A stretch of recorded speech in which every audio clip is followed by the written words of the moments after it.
Good morning all of you. Online class में आप सभी का स्वागत है।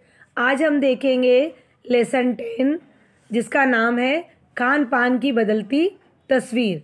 9 लेसन हमने पढ़ा दिया है और 9 लेसन के साथ हम ये 10 लेसन भी आपको दे रहे हैं पढ़ाकर, ठीक है। तो खान पान की बदलती तस्वीर का मतलब होता है कि जो आज हम खाना खा रहे हैं वह सब धीमे धीमे धीमे परिवर्तित हो रहा है, बदल रहा है। हम देख रहे हैं कि जिस तरह भारत विविधताओं का देश है, उसी तरह हमारे खान पान में भी विविधता देखने को मिलती है। हमने देखा कि पिछले 10-15 वर्षों में हमारी खान पान की संस्कृति में एक बड़ा बदलाव आया है। कह रहे हैं कि पहले तो हम नॉर्मल जो हमारे जैसे उत्तर प्रदेश में जो खाना है, जो दक्षिण में खाना है, जो हमारे भारत देश का खाना, वो लोग उसी तरह से खाते थे। लेकिन आज हम देख रहे हैं कि 10-15 सालों में हमारे जो खाने पाने की समय था, जो हमारा खाने पाने की जो स्थिति थी हमारी, उसमें परिवर्तन आया है, बदलाव आया है। जिस प्रकार हम कह सकते हैं कि इडली, डोसा, बड़ा, सांभर, रसम अब केवल दक्षिण भारत तक सीमित नहीं रह गई। पहले ये सब चीज़ें कहाँ होती थी? सिर्फ हमें दक्षिण भारत में ही देखने को मिलती थी और खाने को मिलती थी। हमें अगर कभी चीज़ों को खाने का मन है तो हम उस तरफ अगर घूमने गए, कभी हम पिकनिक गए या कभी हमारे कहीं वहाँ जाना हुआ, तभी हमें ये चीज़ खाने को मिलती थी। जैसे इडली, डोसा, सांभर जो हम खाते हैं, ये सब चीज़ें हमें पहले वहीं उसी जगह पर मिलती थी। लेकिन आज हम देख रहे हैं कि ये उत्तर भारत के भी हर शहर में उपलब्ध है। हर शहर मतलब कि पहले दक्षिण में, अर्थात वो केरल है, फिर ये वो बंगाल साइड है, उस साइड ही ये चीज़ें देखने को मिलती। लेकिन आज हम देखते हैं उत्तर प्रदेश में भी या उत्तर भारत की तरफ भी ये चीज़ें हर जगह उपलब्ध है, हर जगह मिलती हैं। और अब तो उत्तर भारत का ढाबा संस्कृति लगभग पूरे देश में फैल चुकी है। अब जो हम ये ढाबा कहते हैं कि जगह जगह पर जहाँ पर बनाने के लिए लोग ढाबा बनाकर रहते हैं, ठीक है, अब वहाँ पर हमको हर चीज़ उपलब्ध हो जाती है, हर चीज़ मिल जाती है। चाहे पूरे देश में आप कहीं पर भी पहुँच जाओ, किसी भी देश का अगर आप भोजन चाहते हो तो आपको तुरंत मिल जाता है। अब आप कहीं भी हो, उत्तर भारतीय रोटी दाल साग आपको मिल ही जाएगा।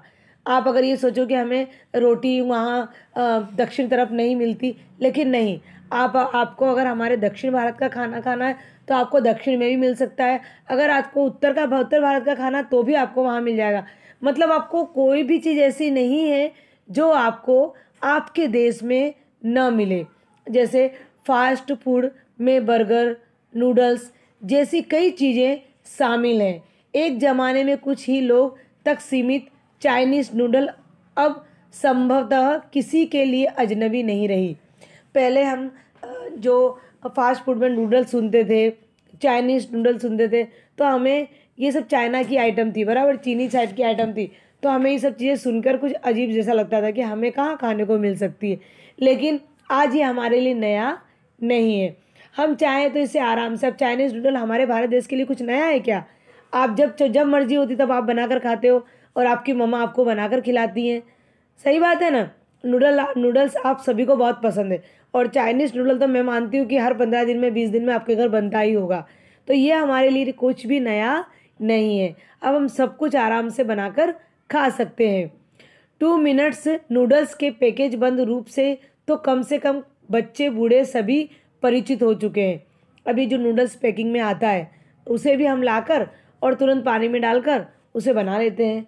तो अब इससे चाहे ऐसा तो कोई व्यक्ति नहीं कि जो अपरिचित हो, सभी जानते हैं कि किस तरह से मिलता है। बड़ा हो या बच्चा हो या बूढ़ा हो, सभी ये सब चीज़ों को जानता है। इसी तरह नमकीन के कई स्थानीय प्रकार अभी तक भले मौजूद हों, लेकिन आलू चिप्स के कई विज्ञापित रूप तेज़ी से घर घर में अपनी जगह बनाते जा रहे हैं।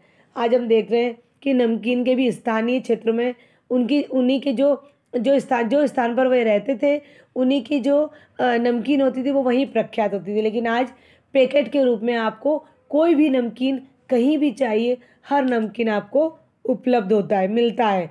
उसी प्रकार आलू चिप्स को आप देखिए, आलू चिप्स की इतनी एडवर्टाइजिंग, विज्ञापित अर्थात कि एडवर्टाइजिंग होती है, जो इतनी तेज़ी से जो उसकी एडवर्टाइजिंग हो रही है, सूचित किया गया, विज्ञापित अर्थात जो सूचित किया गया। तो यहाँ पर घर घर आप अब देख सकते हो कि आपको घर घर ये चिप्स देखने को मिलेगी। और घर घर क्या, आप कहीं पर भी पहुँच जाइए, ये चिप्स ने तो ऐसा, आलू चिप्स ने तो ऐसा सा अपना एक घर बना लिया है कि हर घर में आपको ये चीज़ें उपलब्ध होंगी। आपको ये हर जगह ये चीज़ें आपको मिलती रहेंगी। उसी प्रकार से गुजराती ढोकला, गाठिया भी अब देश के कई हिस्सों में स्वाद लेकर खाए जाते हैं। पहले गुजराती ढोकला सिर्फ गुजरात तक ही सीमित थे। गुजराती ढोकला अगर कोई बोला कि ढोकला क्या चीज़ होती है तो कोई समझ पाता नहीं था। लेकिन आज आप देखिए, ढोकला सिर्फ गुजरात तक सीमित नहीं रह गया, यह हर देशों में हर जगह जाकर यह प्रसिद्ध हो गया है। आज गुजराती ढोकला लोग खूब चाव से उसे खाते हैं। और बंगाली मिठाई की केवल रस भरी चर्चा ही नहीं होती, वे कई शहरों में अपने पहले की तुलना में अधिक उपलब्ध है। और जिस प्रकार से बंगाल की जो मिठाई होती थी रस भरी, वो बहुत ही वहीं पर बहुत ज़्यादा प्रचलित थी, बहुत ज़्यादा चर्चित थी। लेकिन आज हम देखते हैं कि जो बंगाली मिठाई पहले उसी स्थान पर, उसी स्थानीय क्षेत्र में चर्चित थी, लेकिन आज हम देखते हैं वे कई शहरों में भी उसकी तुलना में, बंगाल की तुलना में भी उससे अधिक कई ज़्यादा और देशों में उपलब्ध है। यानी स्थानीय व्यंजन के साथ ही अन्य प्रदेशों के व्यंजन पकवान भी प्राय हर क्षेत्र में हमें मिलते हुए आए हैं। अब हम हर क्षेत्र में अच्छी तरह से इसे ले सकते हैं, खा सकते हैं, जो मर्जी हो वो चीज़ हम लेकर खा सकते हैं। हमें कहीं और जाने की आवश्यकता नहीं है। चाहे कोई भी देश का, जैसे चाहे बंगाल का हो, चाहे उत्तर प्रदेश का हो, चाहे दक्षिण का हो, कोई भी चीज़ हो, चाहे नूडल्स हो, हर चीज़ हम हमारे घर बैठकर वह चीज़ का आनंद ले सकते हैं। मध्यम वर्गीय जीवन में भोजन विविधता अपनी जगह बना चुकी है।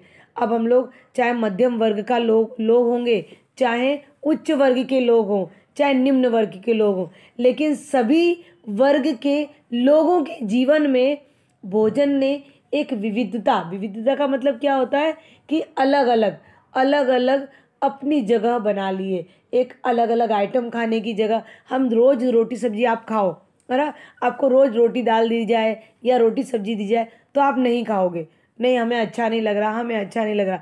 आपको बोलेंगे चलो आज आपके लिए मैगी बना देते हैं, आज आपके लिए नूडल्स बना देते हैं, तो आप कितने खुश हो जाते हो। आप बोलोगे ठीक है चलो ढोकला बना देते हैं, चलो आज डोसा बनाते हैं, तो आप बहुत चाव से खाओगे, आपको बहुत आनंद आएगा। लेकिन आप रोज आप रोटी खाना पसंद नहीं करोगे। तो यही हमारे भोजन में विविधता, यानी अलग अलग हमें खाने को, रोज अलग अलग खाने को चाहिए। कई चीज़ें और भी हुई हैं, कई चीज़ें ऐसी और भी हैं जो पहले अंग्रेजी राज में ही मिलती थी, जो अंग्रेज लोग यहाँ रहते थे उनके राज में मिलती थी। जो नाम क्या है, मसलन का मतलब होता है ब्रेड। पहले ब्रेड सिर्फ साहबी ठिकाने तक सीमित थी। साहबी ठिकाने का मतलब होता है कि जो बड़े बड़े लोग होते थे, जो बड़े बड़े साहब लोग होते थे, उन्हीं को ये ब्रेड मिलती थी, उसी के ऊपर वो मक्खन लगाकर खाया करते थे। लेकिन आज हम देखते हैं कस्बों तक पहुंच चुकी है और नाश्ते के रूप में लाखों करोड़ों भारतीय घर में सेकी तली जा रही हैं। आज हम देखते हैं कि पहले सिर्फ अंग्रेजों के राज तक ही सीमित थी ब्रेड, और राज तक सीमित थी तो ठीक था, लेकिन साहबी लोग ही इसे खाया करते थे। लेकिन आज आप देखो, गांव हो या शहर हो, कहीं पर भी हो, लाखों करोड़ों लोग अपने नाश्ते के रूप में उसको सैंडविच बनाकर या सेक कर या फिर उसके अंदर मक्खन लगाकर, जिस तरह से खानी हो, चाहे वो मध्यम वर्ग का लोग हो, चाहे वो उच्च वर्ग के हो, लाखों करोड़ों लोग इसको सेक कर बनाकर खाते हैं। खान पान की इस तरह बदलती हुई संस्कृति ने सबसे अधिक प्रभावित नई पीढ़ी को किया है। आज हम देखते हैं ये जो खान पान आज हम खा रहे हैं, इसको सबसे ज़्यादा किसी ने असर किया है तो किसको किया है, आज की जो हमारी जनरेशन है, जो हमारी पीढ़ी है, उसको सबसे ज़्यादा प्रभावित किया है। जो पहले के स्थानीय व्यंजनों के बारे में बहुत कम जानती हैं, पर कई नए व्यंजनों के बारे में बहुत कुछ जानती हैं। स्थानीय व्यंजन भी तो अब घटकर कुछ ही, अब पहले कह रहे हैं कि पहले के लोग तो सिर्फ अपनी रोटी साग से थोड़ा सीमित घर चला लेते थे, लेकिन आज की जो नई युवा पीढ़ी है वो इससे खाना पसंद, रोज रोटी और सब्जी खाना पसंद नहीं करती। उन्हें क्या चाहिए होता है, उन्हें नया नया व्यंजन चाहिए होता है। तो सबसे ज़्यादा असर किसके ऊपर हुआ है, आज की नई पीढ़ी पर हुआ है। देखते हैं अब हम कि मुंबई की पाव भाजी और दिल्ली के छोले कुलचे की दुनिया पहले की तुलना में बहुत बड़ी जरूर है। अब अन्य स्थानीय क्षेत्रों की दुनिया में छोटी हुई है। जानकार ये भी बताते हैं कि मथुरा के पेड़ों पेड़ों और आगरे के पेठे नमकीन में अब वह बात कहाँ रही, यानी जो चीज़ें बची हुई भी हुई हैं, उनकी गुणवत्ता में फ़र्क पड़ा है। फिर मौसम और ऋतु के अनुसार फलों खाद्यान्नों से भी व्यंजन और पकवान बना करते हैं। अब यहाँ पर कह रहे हैं कि जो मुंबई का पाव भाजी और दिल्ली के छोले कुलचे जो बहुत ज़्यादा प्रख्यात थे, लेकिन आज हम देखते हैं कि वो वहाँ तक सीमित नहीं रह गए। अब ये व्यंजन दुनिया भर में जितने भी देश में जो भी हैं, सभी जगह ये सब व्यंजन फैल चुके हैं। मतलब कि यह सब खान पान सभी लोग बनाने लगे हैं। उसी प्रकार से हम देखते हैं कि मथुरा के पेड़े और आगरा के पेठे ये भी खूब प्रख्यात थे, लेकिन आज हम देखते हैं कि इनकी गुणवत्ता धीमे धीमे क्या होती जा रही है, कम होती जा रही है। कुछ गुणवत्ता में फ़र्क पड़ा है अर्थात थोड़ा कम हुआ है। और देखिए ऋतु और मौसम के अनुसार भी फल में, खाद्य में, जो हम बोलते हैं कि जो खाद्यान्न खाने योग्य अन्न से जो व्यंजन और पकवान बना करते हैं, उन्हें बनाने की फुर्सत भी अब कितने लोगों को रह गई है। अब जितना हम देखते थे कि पहले के लोग क्या करते थे, खाना पाने पे ज़्यादा ध्यान दिया करते थे, भले वो फुर्सत वाले हों कि नहीं। लेकिन आज के समय में क्या हो गया कि हर व्यक्ति नौकरी करने लगा है, किसी के पास इतना समय नहीं है कि वो फुर्सत से ये सब चीज़ें कर सके। अब गृहिणी या कामकाजी महिलाओं के लिए खरबूजे के बीज सुखाना, छीलना और फिर उन्हें व्यंजन तैयार करना असंभव सा है, क्योंकि आज की गृहिणी कैसी हो गई है, आज की गृहिणी नौकरी करने लगी है।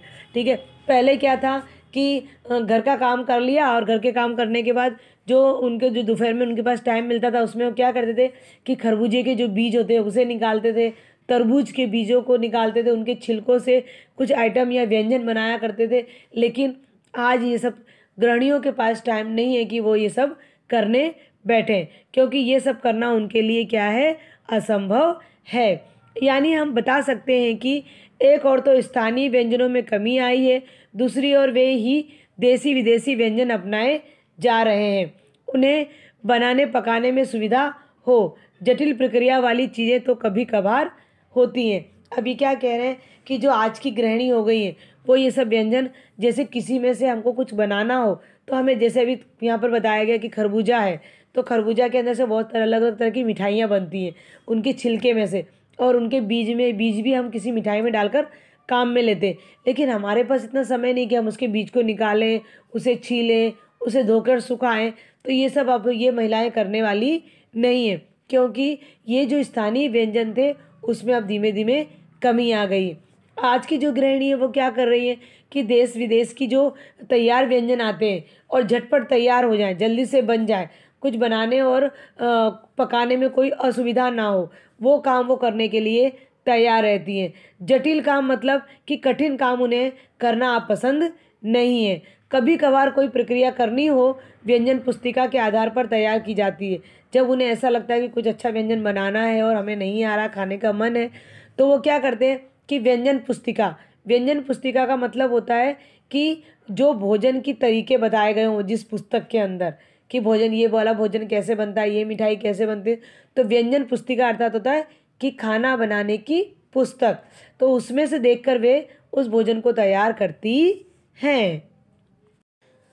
अब शहरी जीवन में जो भागा भाग मतलब दौड़ धूप, क्योंकि अब कैसे लोग गृहिणी और उनके हस्बैंड वाइफ दोनों ही नौकरी करने लगे, तो नौकरी करने के लिए उनका जीवन कैसा हो गया है, भागम भाग वाला हो गया, दौड़म धूप वाला हो गया है कि अब जल्दी खाना बनाया और जल्दी से नौकरी पर जाना है। तो जिसमें सरलता उन्हें दिखती है, जिस चीज़ में उन्हें सरलता दिखती है, वो बनाने के लिए तैयार हो जाती है।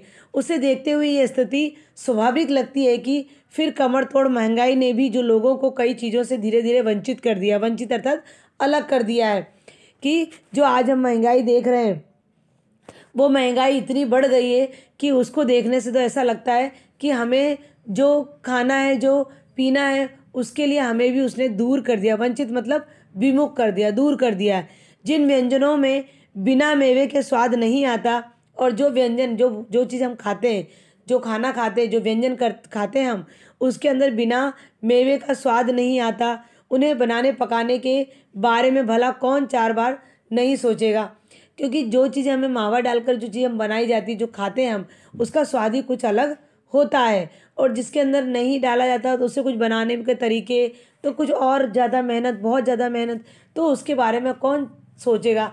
तो उसके बारे में जो बनाना चाहे उसके लिए भी उसे 50 बार या 4 बार 10 बार सोचना पड़ेगा कि मैं ये चीज़ बनाऊं या ना बनाऊं। खान पान की जो एक मिश्रित संस्कृति बनी है, इसके अपने सकारात्मक पक्ष भी हैं। यूँ कह रहे हैं कि जो आज हम खान पान की जो मिश्रित अर्थात अलग अलग प्रकार का जो खान पान हमारे पास है वो सब कैसा हो गया है, मिश्रित हो गया है, यानी मिक्स हो गया है। कि आज हम लोग कि जिस प्रकार से हमारे भारत देश में लोग विविधता के लोग एक साथ रहते हैं, एक जैसे बन के रहते हैं, एकता में विविधता में एकता है हमारे भारत में, उसी प्रकार से हमारे हमारे खान पान में भी विविधता में एकता दिखाई देती है। इससे यह सकारात्मक विचार तो हमारे अंदर है। सहमति सूचक, सकारात्मक मतलब होता है सहमति, कि बहुत अच्छी बात है। गृहिणियों और कामकाजी महिलाओं को अब जल्दी तैयार हो जाने वाली विविध व्यंजनों की विधियाँ उपलब्ध हैं। अब जो गृहिणी है, जो कामकाज करने वाली, जो नौकरी चाकरी करने वाली जो महिलाएं हैं, अब उनको जो विविध व्यंजन है उसके बारे में उन्हें विधियाँ उपलब्ध हो जाती हैं। चाहे वो नेट से उपलब्ध हो, चाहे उनको यूट्यूब से मिलता हो, चाहे उनको पुस्तक से प्राप्त होती हो, उनको सब जानकारी मिलने लगी है। नई पीढ़ी को देश विदेश के व्यंजनों को जानने का सुयोग मिला है। आज की जो नई पीढ़ी है उन्हें देश विदेश की जो भी व्यंजन अर्थात जो भी खान पान है उनके बारे में उन्हें जानने का पूरा सुयोग मिला है। क्योंकि आज नेट और इंटरनेट के द्वारा हमें क्या चीज़ उपलब्ध हमारे पास नहीं है, हमें सब कुछ चीज़ें आसानी से मिल जाती हैं, भले ही किन्हीं कारणों से और किन्हीं खास रूपों में। क्योंकि यह भी एक सच्चाई है कि ये विविध व्यंजन इन्हें निखालिस रूप में उपलब्ध नहीं है। निखालिस का मतलब होता है कि पवित्र, शुद्ध रूप में अभी भी हमें ये सब कुछ प्राप्त नहीं हुआ है। आगे देखेंगे हम। आज़ादी के बाद उद्योग धंधे, नौकरियां, तबादलों का जो एक नया विस्तार हुआ है उसके कारण भी खान पान की चीज़ें किसी एक प्रदेश से दूसरे प्रदेश में पहुंची हैं। कह रहे हैं कि जैसे हमारे देश को आज़ादी मिली, तो हमारे देश को जब आज़ादी मिली तो आज़ादी के रूप में लोगों ने जहाँ मन चाहा वहाँ धंधा करने लगे, नौकरी करने लगे, तबादले होने लगे। तबादले का मतलब होता है एक जगह से दूसरी जगह जाना। तो इस तरह से जब एक व्यक्ति, कोई गुजराती व्यक्ति और वो उत्तर प्रदेश जा रहा है, यूपी की तरफ जा रहा है, तो उसके खान पान में भी उसको जो एक नया विस्तार मिला, जो एक नया माहौल मिला है, उस माहौल में भी वो जाकर उसके कारण भी हमारे खान पान का एक परिवर्तन हुआ है। कि यहाँ से वहाँ व्यक्ति जाता है तो क्या होता है कि वो अपने खान पान में, उसके खान पान में परिवर्तन होता है।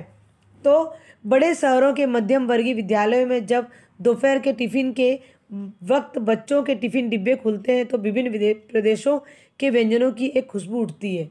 अब जैसे बड़े बड़े शहरों में कोई बच्चों का जैसे हॉस्टल होता है उनका, तो वहाँ पर उनको बच्चों को दोपहर का टिफ़िन दिया जाता है, खाना दिया जाता है। तो आप देखना कि उनके लिए जो व्यंजन बनाए जाते हैं, जो खाना बनाया जाता है वो अलग अलग होता है। रोज़ दिन का उनका एक अलग अलग दिन होगा कि आज इन्हें ये मिलेगा, आज इनके खाने में ये, आज इनके खाने में डोसा, आज इडली है, आज रोटी सब्जी है, आज चपाती है। इस तरह से अलग अलग उनके टिफ़िन में उन व्यंजनों की खुशबू हमें दिखाई देती है। हम खान पान से भी एक दूसरे को जानते हैं।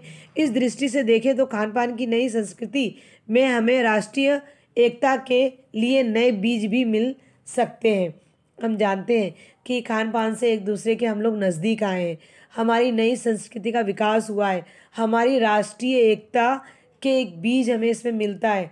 हमें इससे लगता है कि हमारी संस्कृति अभी भी अलग नहीं है, अभी भी हम लोग एक दूसरे से जुड़े हुए हैं। मसल हम बोली बाली, भाषा भूषा आदि को भी किसी न किसी रूप में ज़्यादा जानेंगे जो किसी खान पान विशेष से जुड़ी हुई है।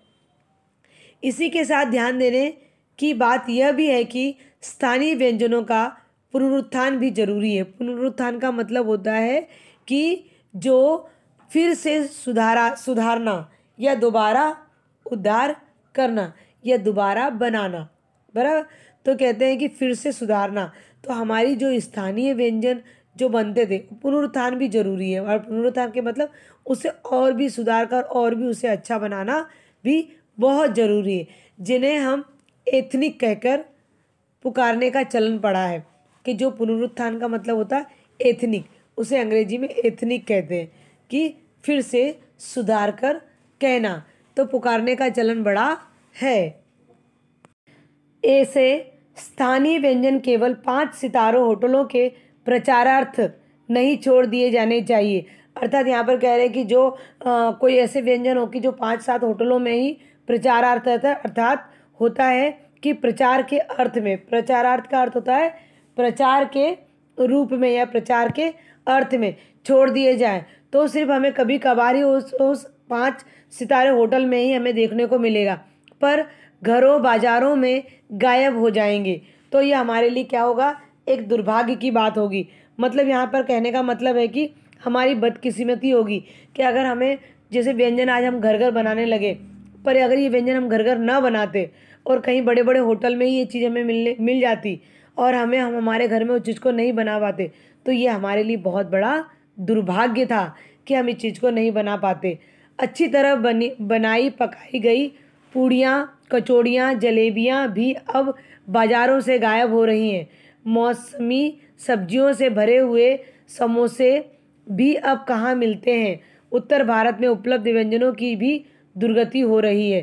कह रहे हैं कि पहले हम अब देखते थे कि पूड़ियाँ हैं, कचौड़ियाँ हैं, जलेबियाँ हैं, ये सब पहले हम लोग कोई तीज त्योहारों पे बनाया करते थे और खूब खाया करते थे और बाज़ारों में भी खूब ये मिठाइयाँ लगा करती थी।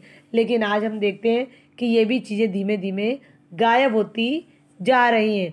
मौसमी या सब्जियों से भरे हुए समोसे, पहले हम समोसे को भी बहुत पसंद किया करते थे।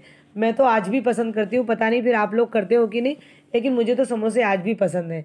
तो यहाँ पर कह रहे हैं कि समोसे थे वे भी आज अब कहाँ मिलते हैं। मतलब कि अब सब जगह वो चीज़ भी देखने को नहीं मिलती। तो ये उत्तर भारत के जो उपलब्ध व्यंजन थे, यानी उत्तर भारत जो हमारी साइड के भारत देश के जो ये भोजन थे, इनकी भी दुर्गति हो रही है। दुर्गति का मतलब होता है कि उसकी बहुत दुर्दशा हो रही, बहुत बुरी हालत हो रही कि अब भी ये सब चीज़ों को लोग धीमे धीमे ख़त्म होती जा रही है, धीमे धीमे ख़त्म होती जा रही है। अचरज नहीं है कि पहले उत्तर भारत में जो चीज़ें गली मोहल्ले की दुकानों में आम हुआ करती थी, उन्हें अब खास दुकानों में तलाशा जाता है।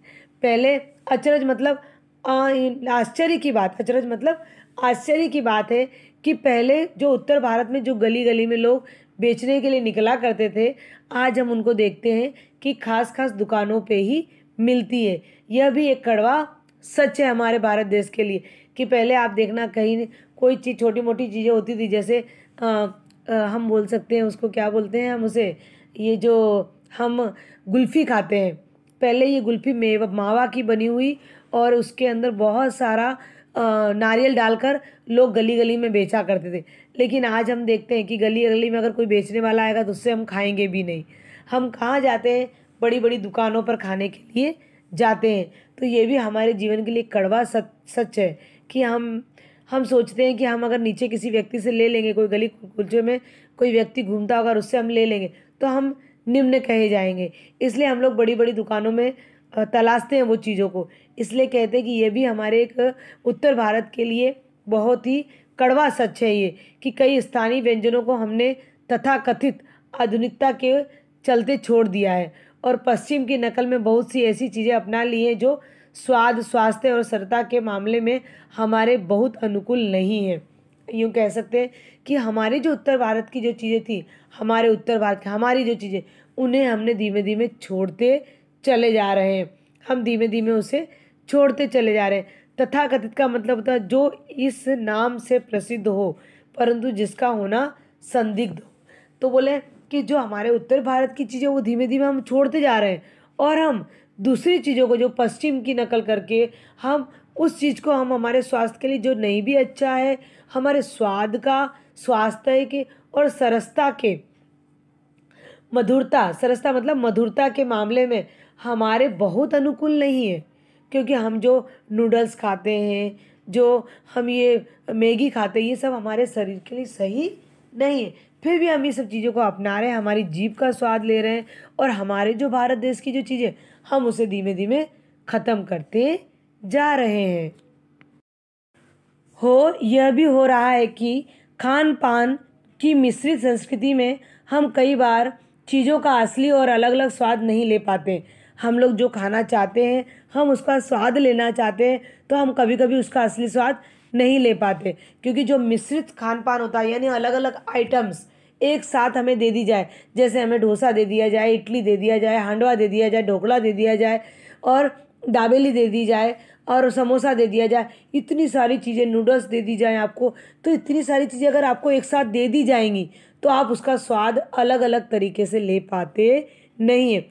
होता क्या है कि प्रति भोजन और पार्टियों में, प्रति भोजन का मतलब होता है कि दावत, हम कहीं दावत खाने जाते हैं और पार्टियों में एक साथ ढेरों चीज़ें हमारे सामने रख दी जाती हैं, अलग अलग, उनका स्वाद गड्ढा बंठा होता रहता है, उसका स्वाद हमें कुछ पता नहीं चल, अव्यवस्थित रूप से मिलता है। गट्ठा मट्ठा मतलब होता है कि अव्यवस्थित रूप से हम किसी एक चीज़ का स्वाद अच्छी तरह से ले पाते नहीं है। क्योंकि हमें पता ही नहीं चलता, जहाँ पर 10 आइटम रख दी जाए तो हम कोई आइटम को अच्छे से खा पाते नहीं है, तो हमें किसी चीज़ का स्वाद ही नहीं पता चलता कि कौन सा स्वाद किसका सही है, या किसका अच्छा है, कौन सा अच्छा लगा। तो खान पान की मिश्रित या विविध संस्कृति में हमें कुछ चीज़ें चुनने का अवसर देती है। अब हमको इतनी सारी चीज़ें होती हैं हमारे सामने और सब चीज़ों में से हमें कुछ चीज़ें हम खा पाते हैं, क्योंकि हर चीज़ तो हम खा पाते नहीं है। हम उसका लाभ प्राय नहीं उठा रहे हैं, हम उसका लाभ उठा सकते नहीं है। हम अक्सर एक ही प्लेट में कई तरह के और कई बार तो बिल्कुल विपरीत प्रकृति वाले व्यंजन परोस लेना चाहते हैं। कभी कभी हमें ऐसा लगता है कि हम अलग अलग व्यंजन परोस के खाएं, लेकिन हम खा पाते नहीं है। इसलिए खान पान की जो मिश्रित विविध संस्कृति बनी है और लग यही रहा है कि यही और अधिक विकसित होने वाली है, उसे तरह तरह से जांचते रहना जरूरी है। बोलते हैं ऐसा नहीं है कि हम अलग अलग जो खान पान खा रहे हैं उसका जो मिश्रण रूप है वो गलत है, वो गलत नहीं है, पर हम विविध संस्कृति में एकता ढूंढने की कोशिश करते हैं। अलग अलग खान पान को हम खा रहे हैं, लेकिन क्या सही क्या गलत उसकी हम परख कर पाते नहीं है। तो हमें खाना, अब हमें ये लगता है कि आगे चलकर भी यही सब चीज़ फिर से विकसित होने वाली है, मतलब यही चीज़ आगे चलने वाली है। तो उस तरह तरह से जांचते रहना चाहिए। भले ही आप खा रहे हो, खाने के लिए कोई परेशानी नहीं है, लेकिन हमें इसे भी हर चीज़ में जांचते रहना चाहिए। जो बिल्कुल विपरीत प्रकृति की होती है, उस मिश्रित संस्कृति को भी तरह तरह से जांचते रहना चाहिए। यहाँ पर कहा गया है कि हम कुछ भी खाएं, लेकिन हमें हमारी जो उत्तर भारत की चीज़ें हैं उसे भी बिल्कुल हमें उसे मिटाना नहीं, उसे लुप्त नहीं करना, उसके साथ साथ हमें दूसरे जगह के व्यंजनों को भी अपनाना है। अपनाते ही हो, अपनाना क्या, अपना ही रहे हो आप लोग, लेकिन हमें साथ साथ में ये भी जांच करते रहना चाहिए कि जो हमारी मिश्रित संस्कृति है उसके साथ भी हमें रहना बहुत ज़रूरी है, उसके साथ भी हमें खाना पीना भी बहुत ज़रूरी है। तो इसका सारांश है, इसका मूल भाव है कि खान पान राष्ट्रीय एकता का प्रतीक। अगर हमारा खान पान जिस देश का होगा वो हमारे देश का सचमुच राष्ट्रीय का प्रतीक होता है। जैसे गुजरात का सबसे प्रख्यात चीज़ क्या है, ढोकला, तो वो एक प्रख्यात चीज़ है। तो इस प्रकार से मिश्रित संस्कृति तथा तरह तरह के व्यंजनों का स्वाद, तो जब भी हम मिश्रित संस्कृति यानी जिस प्रकार से तरह तरह के हम अलग अलग देशों से जो मिश्रित संस्कृति का स्वाद ले रहे हैं, तो उन स्वादों को अच्छी तरह से चखना, उसे जानना भी हमारे लिए बहुत ज़रूरी है। अब हम आगे देखेंगे शब्दार्थ देखेंगे।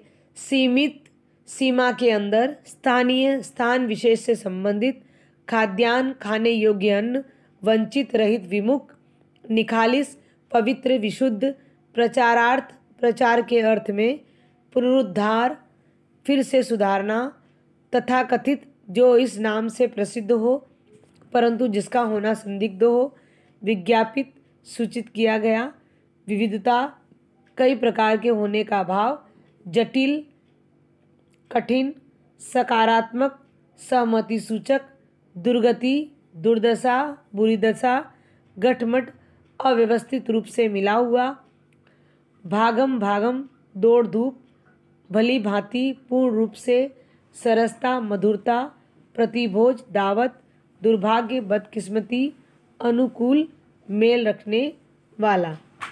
अब हम यहाँ पर देखेंगे लिखित में क्वेश्चन नंबर 1, संकेत गद्यांश को पाठ में ध्यान पूर्वक पढ़कर दिए गए प्रश्नों के उत्तर लिखिए। तो यहाँ पर संकेत में दिया गया है पिछले 10-15 वर्षों में और फिर डेस डेस करके बनाते जा रहे हैं।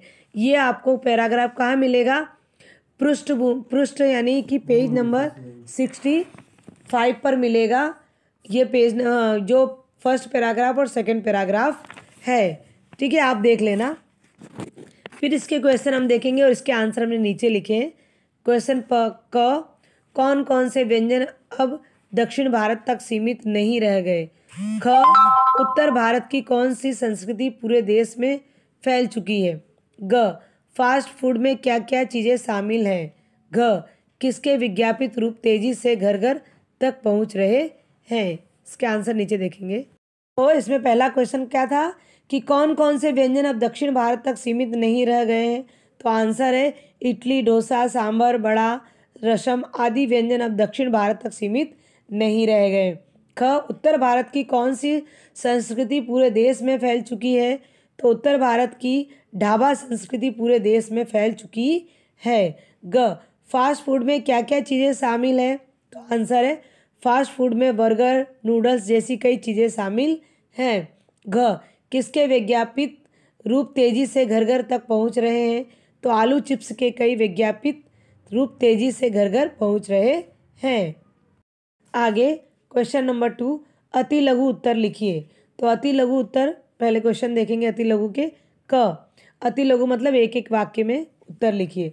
तो क है इसमें पिछले 10-15 वर्षों में हमारी किस संस्कृति में बड़ा बदलाव आया है? ख, खाने की किस चीज़ ने अंग्रेजी राज के साहबी ठिकानों से निकलकर लाखों करोड़ों घरों में अपनी जगह बना ली है? ग, एथनिक का क्या अर्थ है? तो इसके आंसर नीचे देखेंगे। पहला क्वेश्चन था पिछले 10 वर्षों में हमारी किस संस्कृति में बड़ा बदलाव आया है? तो पिछले 10-15 वर्षों में हमारी खान पान की संस्कृति में बड़ा बदलाव आया है। ख, खाने की किस चीज़ ने अंग्रेजी राज के साहिबी ठिकाने से निकलकर लाखों करोड़ों घरों में अपनी जगह बना ली है? तो ब्रेड ने अंग्रेजी राज के साहिबी ठिकानों से निकलकर लाखों करोड़ों घरों में अपनी जगह बना ली है। एथनिक का क्या अर्थ है? एथनिक का अर्थ है वे चीज़ें जो मुश्किल से उपलब्ध हों। क्वेश्चन नंबर 3, लघु उत्तर लिखिए अर्थात छोटे उत्तर लिखिए। तो इसमें क है जटिल प्रक्रिया वाली खाने की चीज़ों को कम पसंद किया जाता है, क्यों? ख, स्थानीय व्यंजनों में किस प्रकार कमी आई है? इस और क्या कदम उठाए जा रहे हैं? तो इसके आंसर नीचे देखेंगे। पहला क्वेश्चन था जटिल प्रक्रियाओं वाली खाने की चीज़ों में कम पसंद किया जा रहा है, क्यों? तो आंसर है जटिल प्रक्रिया वाली खाने की चीज़ों को कम पसंद किया जा रहा है क्योंकि इन्हें बनाने में समय, धन अधिक खर्च होते हैं। साथ में जीवन की भाग और लगातार बढ़ती महंगाई में यह स्थिति स्वाभाविक लगती है। ख, क्वेश्चन है स्थानीय व्यंजनों में किस प्रकार कमी आई है? इस और क्या कदम उठाए जा रहे हैं? तो आंसर है मुंबई की पाव भाजी, दिल्ली के छोले कुलचे, मथुरा के पेड़े, आगरा के पेठे, नमकीन आदि चीज़ें अब स्थानीय नहीं रह गई। ये अब हर जगह उपलब्ध हैं। इससे इनकी गुणवत्ता में भी फर्क पड़ा है। हमें समय समय पर खान पान की मिश्रित संस्कृति को जांचते रहना चाहिए। क्वेश्चन नंबर 4, दीर्घ उत्तर लिखिए अर्थात विस्तार पूर्वक उत्तर लिखिए। तो इसमें क्वेश्चन है पहला, उद्योग धंधों के विस्तार ने किस प्रकार हमारे खान पान पर असर डाला है? ख, खान पान की मिश्रित विविध संस्कृति को समय समय पर जांचने की जरूरत क्यों है? तो आंसर नीचे देखेंगे। तो इसमें पहला क्वेश्चन था, उद्योग धंधों के विस्तार ने किस प्रकार हमारे खान पान पर असर डाला है। तो आंसर है, आज़ादी के बाद उद्योग धंधों नौकरियों तबादलों का जो एक नया विस्तार हुआ है, इसके कारण भी खान पान की चीज़ें किसी एक प्रदेश से दूसरे प्रदेश में पहुंची। बड़े शहरों के मध्यम वर्गीय विद्यालयों में जब दोपहर के टिफ़िन के वक्त बच्चों के टिफ़िन डिब्बे खुलते हैं तो विभिन्न प्रदेशों के व्यंजनों की एक खुशबू उठती है। हम खान पान से भी एक दूसरे को जानते हैं। इस दृष्टि से देखें तो खान पान की नई संस्कृति में हमें राष्ट्रीय एकता के लिए नए बीज भी मिल सकते हैं। आगे देखेंगे खान पान की मिश्रित विविध संस्कृति को समय समय पर जांचने की जरूरत क्यों है। तो आंसर है, खान पान की मिश्रित संस्कृति हमें कुछ चीज़ें चुनने का अवसर देती हैं। हम उसका प्राय लाभ नहीं उठा पाते। हम अक्सर एक ही प्लेट में कई तरह के और कई बार जो बिल्कुल विपरीत प्रकृति वाले व्यंजन परोस लेना चाहते हैं। इसलिए खान पान की जो मिश्रित संस्कृति बनी है उसे तरह तरह से जांचते रहना जरूरी है। भाषा ज्ञान में देखेंगे हम पहला क्वेश्चन, इसमें दिए गए वाक्यों में क्रिया शब्दों को रेखांकित कीजिए तथा कर्ता और कर्म को छांटकर अलग अलग लिखिए। क्रिया शब्दों को रेखांकित कीजिए तथा कर्ता और कर्म को छांटकर अलग अलग लिखिए। तो यहाँ पर हम सबसे पहले देखेंगे कि महिला खरबूजे के बीज सुखाती है। तो यहाँ पर दिया गया है, महिला खरबूजे के बीज सुखाती है। तो आपको क्या करना है कि सुखाती थी लिखा है ना, सुखाती थी लिखा हुआ है, इसके नीचे आपको अंडरलाइन करनी है। आपको इसके नीचे अंडरलाइन करनी है। मैं अंडरलाइन करना भूल गई हूँ, इसलिए आप कर दीजिएगा इसके अंदर कि सुखाती थी, उस पर आपको नीचे रेखांकित करना है। और कर्ता पूछा गया, कर्म पूछा गया। तो कर्ता कौन है इसमें? महिलाएं। और कर्म क्या कर रहे हैं? खरबूजे के बीज। ठीक है, आगे ख नंबर देखेंगे, नई पीढ़ी विदेशी व्यंजनों की जानकारी रखती है। तो यहाँ पर क्रिया क्या है? रखती है, इसके नीचे आपको अंडरलाइन करनी है।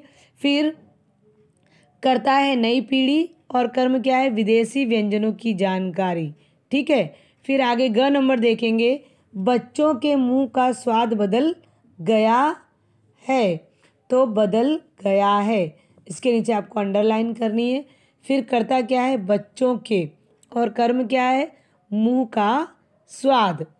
ठीक है, आगे घ नंबर देखेंगे, कामकाजी महिलाएं काम में व्यस्त रहती हैं।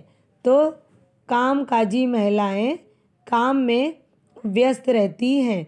तो व्यस्त रहती हैं, इसके नीचे आपको अंडरलाइन करनी है। फिर करता क्या है? कामकाजी महिलाएं, और कर्म क्या है? काम में। ठीक है, फिर आगे हम देखेंगे ड नंबर कि हम कई बार खाने का असली स्वाद नहीं ले पाते हैं। तो यहाँ पर क्या आएगा? जो लास्ट वाला है उसमें हम ले पाते के नीचे आपको अंडरलाइन करनी है। फिर करता है हम, और कर्म क्या है? कई बार खाने का असली स्वाद नहीं, ऐसे भी लिख सकते हो, खाने का असली स्वाद तक लिखोगे तो भी चलेगा। आपने जो मैंने नीचे लिखा नहीं ले पाते, ये आप नहीं लिखोगे तो चलेगा। ठीक है, इसे आपको लिखने की ज़रूरत नहीं, क्योंकि ये हमने क्रिया में कर दिया। तो खाली आप इतना ही लिखना, कई बार खाने का असली स्वाद, बस। ठीक है, और कर्ता में क्या आएगा? हम, और कर्म में क्या आएगा? कई बार खाने का असली स्वाद। ठीक है, और नहीं ले पाते हैं वो तो हमने किस में अंडरलाइन कर दी ना, नीचे, इसीलिए। ठीक है ना, या ले पाते हैं भी करोगे तो भी चलेगा। आगे हम देखेंगे 2 नंबर। आगे हम देखते हैं 2 नंबर, कोष्टक में दिए गए क्रिया शब्दों के सही रूप से खाली जगह भरिए। तो इसमें पहला है, खान पान की एक मिश्रित संस्कृति, कोष्टक में दिया है बनना। तो हमें क्या करना है कि क्रिया का सही रूप लिखना है। तो क्या आएगा? बनी। खान पान की एक मिश्रित संस्कृति बनी। ख नंबर है खान पान की संस्कृति में एक बड़ा बदलाव आना, आना नहीं आएगा, क्या आएगा, आया। ग नंबर उन्हें देश विदेश के व्यंजनों को जानने का सुयोग मिला। घ हम उसका लाभ प्राय नहीं उठा पाते। ड स्थानीय व्यंजनों को हमने तथाकथित आधुनिकता के चलते छोड़ दिया। क्वेश्चन नंबर 3, क्रिया के दो भेद होते हैं। क्रिया के कौन कौन से दो भेद होते हैं? अकर्म क्रिया और सकर्म क्रिया। अकर्म क्रिया जिसके साथ कर्म का उल्लेख न हो उसे अकर्म क्रिया कहते हैं। सकर्म क्रिया जिसका प्रभाव कर्म पर पड़ता है उसे क्या कहते हैं? उसे सकर्म क्रिया कहते हैं। जैसे अकर्म में क्या है, सुमित खेल रहा है तो सुमित करता है पर कर्म इसमें नहीं है। और दूसरे में सुमित फुटबॉल खेल रहा है तो सुमित क्या है, करता है। फुटबॉल क्या है, कर्म है। और खेल रहा है क्या है, क्रिया है। ठीक है, चलिए अब हम देखेंगे दिए गए वाक्यों को पढ़कर क्रिया के भेद से मिलान कीजिए। तो पहला है इसमें मौसमी सब्जियां खानी चाहिए, तो ये क्या है, मौसमी सब्जियां खानी चाहिए, तो ये है अकर्मक क्रिया। फिर आगरा के पेठे प्रसिद्ध हैं, तो सकर्म क्रिया। हमें संतुलित आहार लेना चाहिए, सकर्म क्रिया। नई पीढ़ी प्रभावित हुई, तो अकर्म क्रिया। दिल्ली के छोले कुलचे मशहूर हैं, सकर्म क्रिया। इसी के साथ हमारा यहाँ पर 2 लेसन 9 और 10 लेसन एक्सरसाइज क्वेश्चन आंसर के साथ भावार्थ के साथ समाप्त होता है। धन्यवाद। अस्तु।